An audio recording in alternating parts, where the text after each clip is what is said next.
Welcome to another edition of Mysteries of the Superstition Mountains, and we're going to spend some more time with Hank Sheffer, and he's going to tell us about the first time that he and I met out at Apacheland. Hank? Part of the magic of Apacheland was the people you got to meet, the people you got to work with. Most of it was a lot of fun. There was a lot of sitting around, just like on a movie set. Anytime you go on any kind of movie set, there's a lot of sitting around. That's the way it is. But at Apacheland, we had some fun with Larry John Wright, because he did some filming out there. We had interviews out there with my old partner, Don Plummer, who had set up some interviews. We just did those interviews in town that Larry John Wright used. I think it was his show. Arizona Cowboy is where he used those. But I also got to meet this guy, hanger on, I don't know where he came from.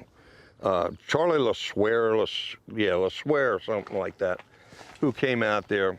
And I was really fortunate to meet this guy, because at that time, we did so much stuff that was just off the cuff. We had one where I had done a little piece for Apacheland, where I was partly drunk, and I was going to shoot cans off of this roof. And what I said, I had the guy, I said, if you're going to do this, and the bottle was over here, you don't want to do this. And say, no, don't do that. And put the bottle down. And the thing was, I did a couple tricks. And I turned around and I shoot the can off this roof.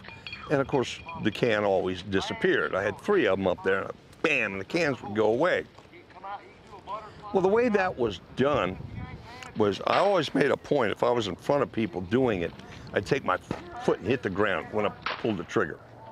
And so they'd look to see if I had a trigger there on the ground, or a hydraulic line or something. What we had was a highly sophisticated system that we used with that. One of the fellows that worked with me at Apacheland was Charlie Graves. And what we did was, we had 3 mouse traps that were on the roof with strings on them. And the can would sit on that mouse trap, and Charlie was underneath them inside the building with the string. And when I'd go bang, he pulled the string, and the can magically disappeared. So it was really a fun thing to do, but people were trying to figure out, they'll come up with the most sophisticated way of doing a stunt you can possibly imagine. We had a stunt where we'd have an explosion. Oh my goodness, it was really a toughie. We would take a flash cube, like you used to get with your little cameras way back when, and take all the plastic off of it and put that in a bag that was full of gunpowder and cornstarch.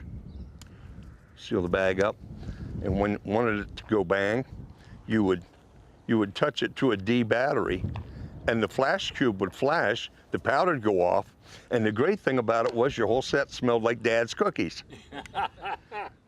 It was wonderful. It didn't always work, but then you had to have somebody shoot and make a bang, because it didn't make much of a bang.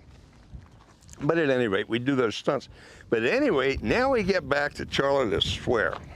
And he's out there one time, and he was doing an interview for his show about Apacheland.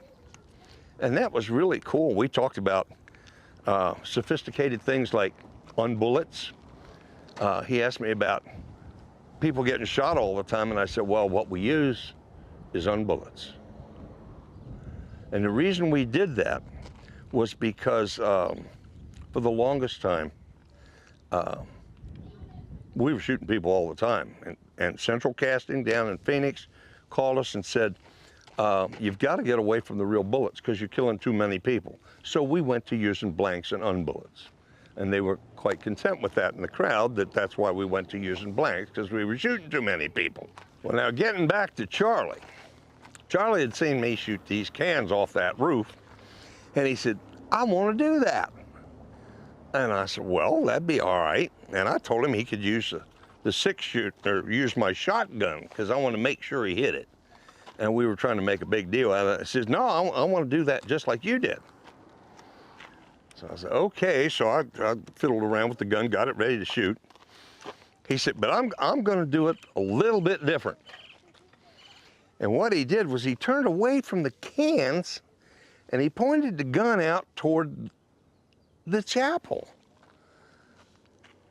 And he says, well, if I shoot that way, it'll probably, and I said, yeah, probably hit the bell. And then it'll go over and it'll hit. And we didn't talk anymore after that. He went, bam, ka-ching, ka-ching. And Charlie pulled the string. The other Charlie pulled the string and the can went away. And I asked LeSueur, I said, you didn't tell me you could do that. And Charlie said, you didn't ask. Now, this is one of the things you see in the movies all the time where a fella shoots the bottles or he shoots a can. Of course, you're still shooting blanks, but that can magically disappeared. Oh! Okay. All through the magic of television. All right. And I'll tell you what, I can take this old Colt, and I can pull that out, and I can point it right at that can right over yonder, and it'll go away every time. Holy smoke. Just Think I magic. could try that? Sure.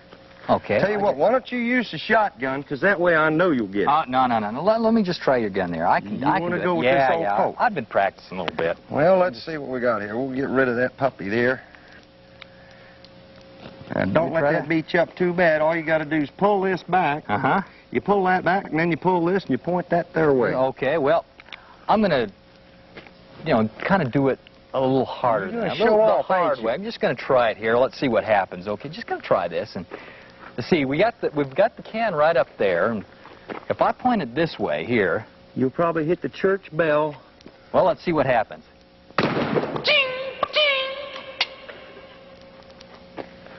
That's it. He's out of here. Okay, next. You didn't tell me you could do that. Well, you didn't ask. Well, that was one time he was out there. Of course, we never knew what was going to happen when Charlie and I got together, which was really a great thing because we didn't either. But we were doing another shot out there of falling off a roof.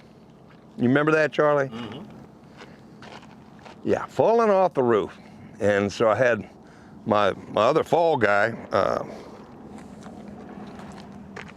Cliff Johnson, was on the roof, and he's making a noise, and I turn around, and boom, I shot him with the shotgun, and off the roof he went, and that was amazing. Charlie come running up, he said, my Charlie LeSueur, he says, I want to do that.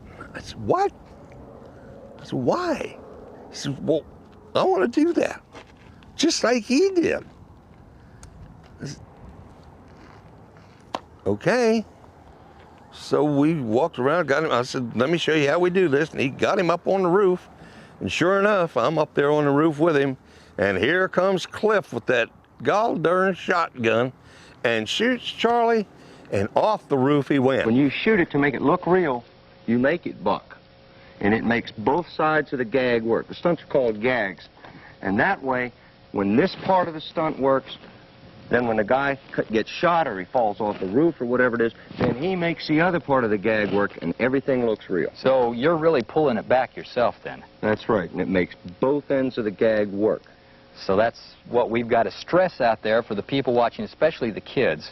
This is something that you've taken a lot of time with. That's right. These are not toys.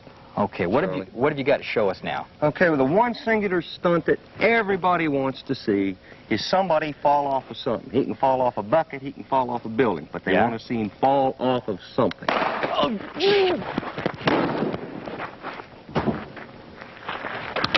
Hey, that was great. Whew. You think I could do something like that? Why? Because it's there, I guess.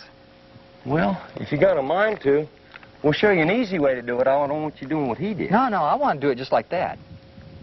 I want to do it just like that. Well, I reckon we could do that. It really looks like you fell a long way, doesn't it? Yeah, it does. It does. Yeah. It does. It's just a little under 75 feet, Charlie. I get stunt pay for those things. Oh, I wish we did. It's the only way I get paid by the stunt. Anyway, can I do something like that? Sure. All right, let's try it. We'll show you how to do it. All right. It was your idea, Charlie. Is there an age requirement on doing something like this, Hank? Well, no, not really.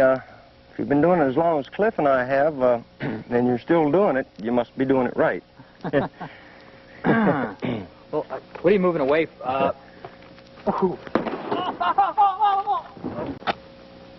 Charlie? Charlie? From Apacheland, I'm Hank Sheffer. Thank you all a lot. Charlie? Unbeknownst to me that Charlie had been in film for quite some time. I didn't know that. You know, Hank, I saw the stunt man fall off the roof and I thought, that's cool. I want to try that. So you had it arranged. I got up on the roof and all of a sudden it looked like maybe the building had grown a little bit. Maybe about 6 feet or something. Because I'm looking down, that's a long way down there. And there was a couple of old mattresses down there. That's all there was to break your fall. So you had to land just right. And it took me a while, but you know, I did it for the Gipper. I jumped and I think I did pretty good. Because Charlie doesn't wear a sign that says I was in film. I've done stunts. No sign. No stunts. No, No stunts? I didn't do the stunts. I always had a stunt man do them. Well, you did that day. Welcome to the Stuntman's Association. Whoa! Ha! I still got it. Hey, listen, thanks, Hank, for talking to us about those great days. But as you can see, I still can do those stunts. Or can I? Just another mystery of the Superstition Mountains.